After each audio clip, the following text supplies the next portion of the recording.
السلام علیکم ناظرین، ویلکم کرتی ہوں آپ لوگوں کو اس ویڈیو میں۔ ابوظہبی نے مزید کئی ممالک کے شہریوں کو قرنطینہ کی پابندی سے راحت دے دی، نئی گرین لسٹ جاری ہو گئی۔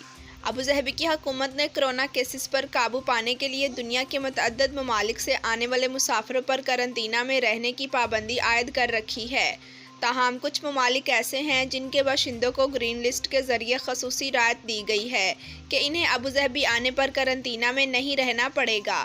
2 ہفتے قبل ابوظہبی حکومت نے اسرائیل کو بھی گرین لسٹ میں شامل کر لیا ہے، جس کے بعد اب اسرائیلی شہریوں کو قرنطینہ سے رعایت مل گئی ہے۔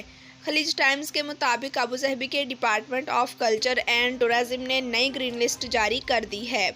گرین لسٹ میں شامل تمام ممالک سے آنے والے افراد کو ابوظہبی ایئرپورٹ پہنچنے پر صرف PCR ٹیسٹ کروانا پڑے گا۔ ٹورازم ڈپارٹمنٹ کی جاری کردہ نئی فہرست کے مطابق گرین لسٹ شامل تمام ممالک سے آنے والے افراد کو ابوظہبی ایئرپورٹ صرف PCR ٹیسٹ کروانا ہوگا۔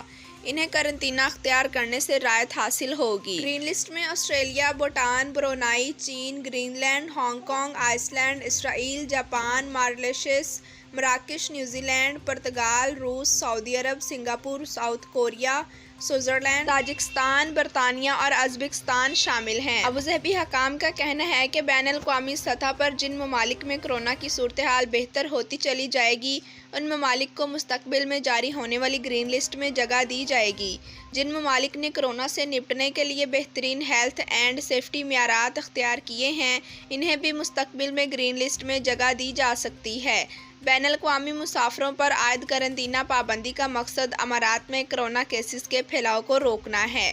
گرین لسٹ کے حوالے سے مزید معلومات ٹورازم ڈپارٹمنٹ کی ویب سائٹ پر حاصل کی جا سکتی ہے۔ جی تو ناظرین، ویڈیو دیکھنے کا شکریہ۔ ہمارے چینل پر نیو ہیں تو چینل کو سبسکرائب کریں، لائک کریں اور بیل کو پریس کر دیں۔ Thanks for watching. اللہ حافظ۔